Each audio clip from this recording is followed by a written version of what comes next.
Hey, how you doing? I'm AlexSimmons here at the, wow, this is the 5th Black Comic Book Festival at the Schomburg Library here in New York City, and it's a real joy and a pleasure to be here. You want to tell us a little bit about yourself? Well, I'm what's known as a freelance writer, but I'm also a publisher.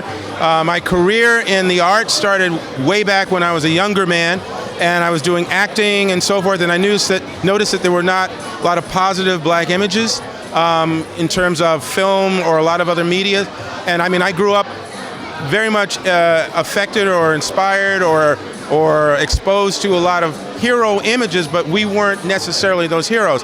So that's not an angry statement I'm making, but I'm saying the clarity was, as I got older, I knew I wanted to bring a change to that. So I started working on and eventually created my own character, which is Blackjack, which is a story about an African-American soldier of fortune in the 1930s. So you have a black man in the 1930s, you know, who's dealing with not only the adventures of travel and the various strifes and stresses that one might be exposed to at that time, but also it's a black man dealing with some of the racial issues and the separatism and lack of diversity that existed at that time.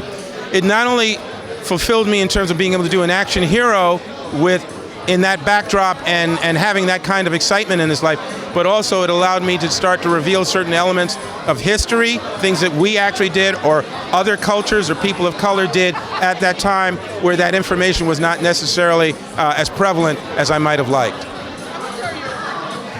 You want to mention something about how you feel about us telling our own stories? I think, well, you know, the bottom line is it's very necessary for us in particular to tell our own stories. I mean, we have grown up, those of us who've grown up in the United States have grown up in a culture that has been telling their story as well as our story, which means they've been telling what they know about us through their lens. A lot of that has been excluding us from various parts of history, various parts of the social strata, various parts of, you know, inventors and doctors and all of the things that we've brought as a positive influence on this society and on this country. So it's necessary for us to be aware of how much we've brought to this country, how much we've given to this country, how important we are to its society as a whole. But then as just basic human beings, we need to know that we can, that we have, that we will continue to. So if you notice that we're omitted from various things, that shouldn't affect you as thinking, oh, we can't. It simply means someone hasn't told that story and it needs to be told. Or I haven't done it yet, so I will do it. And that's where we need to come from.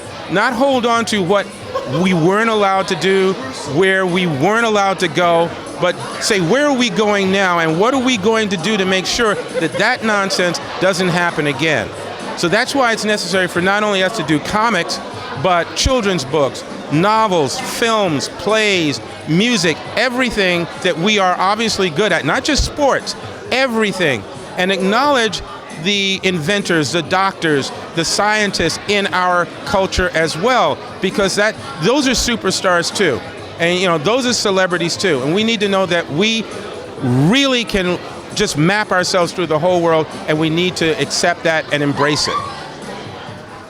Okay. Thank you for creating these wonderful images to keep our minds looking at things other than what they're trying to show us, so that we know where our potentials and our other areas are. And can even think beyond the potentials that we believe. Know that we can go even further. Absolutely, man. I appreciate you and thank you for all your hard work and your continual work. We love you for that, brother. It's my pleasure, man. My pleasure. Pleasure.